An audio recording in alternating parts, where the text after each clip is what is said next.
Welcome back to the Real News Network. We're with Sony Kapoor in San Francisco, and we're talking about finance capital and the current economic crisis. Thanks for joining us again.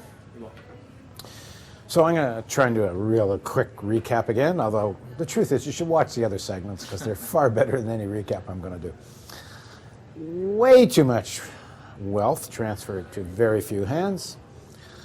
A rather crazed free-for-all, trying to turn that into more wealth, and some people described it as a kind of global Ponzi scheme in some ways, because there's a more and more disconnect, as you described, between investing in some real productive enterprise that actually makes some money and you get a return, versus speculation of various forms of such complicated things that nobody can make any sense of it, which seems to be the objective. So before we actually talk about solutions, let's talk about part of the problem, which is, why is it the more complicated it gets, the more money you can make? There are 3 or 4 reasons for that. One is, in the financial industry, unlike others, you don't have a patent system.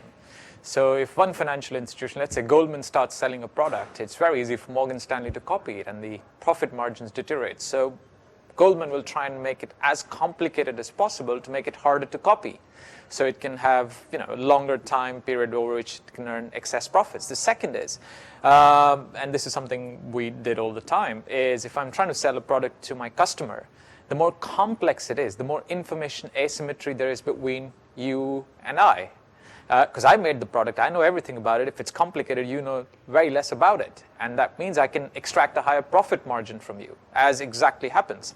The third is, the same principle also applies with regulators. The more complex my product, the more regulatory arbitrage I can do, the more I can say, well, actually, I'm not sure this capital requirement applies.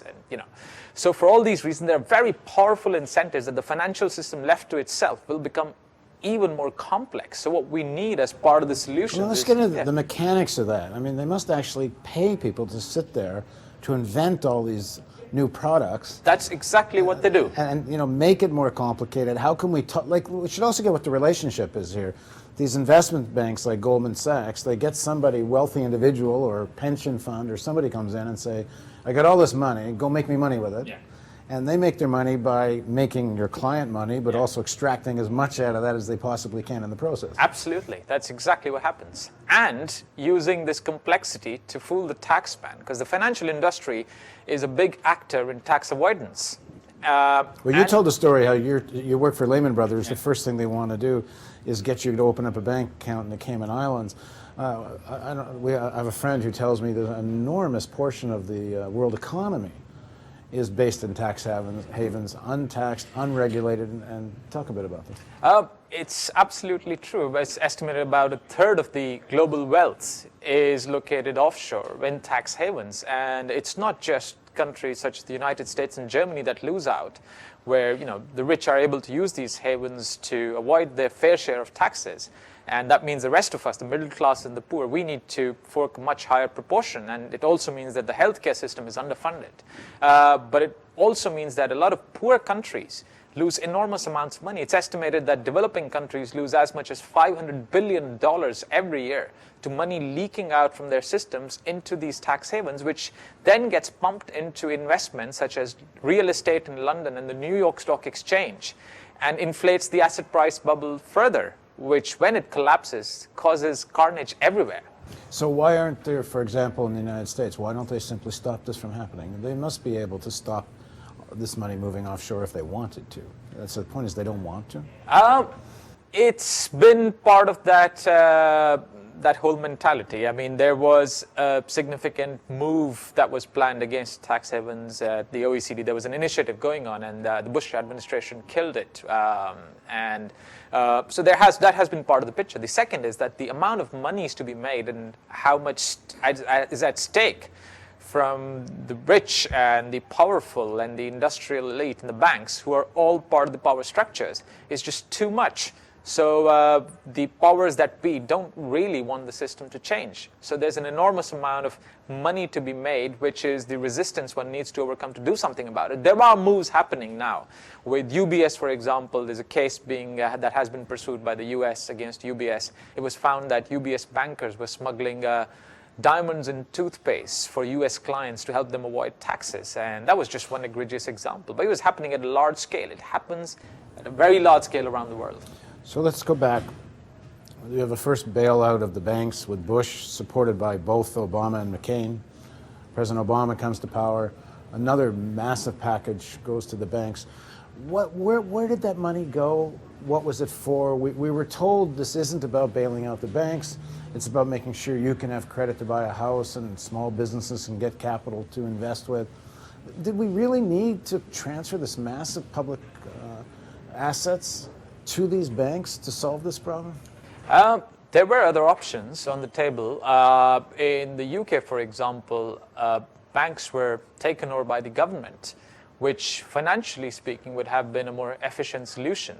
But I think because of the massive knee-jerk reaction one gets in the United States against anything that might be remotely construed as nationalizing banks, even though it meant that if you did not take that option, you would need to put much more money in.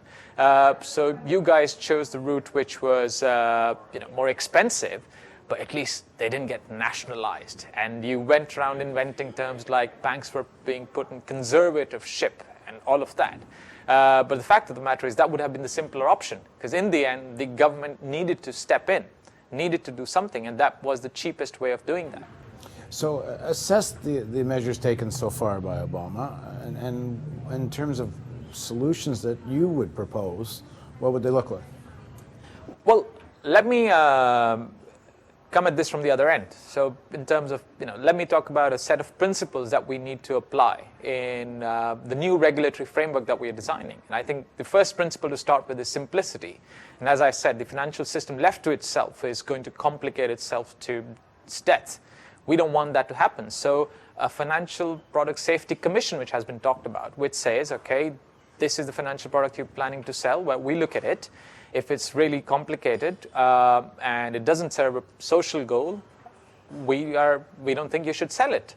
A Financial Product Safety Commission, which looks at products that banks invest in, or pension funds invest in, and if it's complicated like a CDO square or a CDO cube, which nobody, leave alone the people buying it, but not even the people selling it, understand. There's no business for pension funds to be investing money in. So say, okay, well, we're not going to let you do that. That would be a starting point. The other principal point of attack would be to change the massive, complicated corporate structures of banks. Banks, on average, have 3 times the subsidiaries that other institutions of their size do. Citicorp has 2,400 subsidiaries, 400 of them in tax havens. Lehman Brothers had 30 of them in tax havens. It's all a little Enron-like. And the point of many of these subsidiaries is actually to help avoid regulation and help reduce tax burdens. But what it also means is it creates this complex liability structure where if I trade with Lehman Brothers or with Citicorp, I'm not sure which subsidiary I've traded with, and each subsidiary has a different legal implication. It's not very clear when things go bad who is going to end up with the losses, in which jurisdiction am I going to fight the case.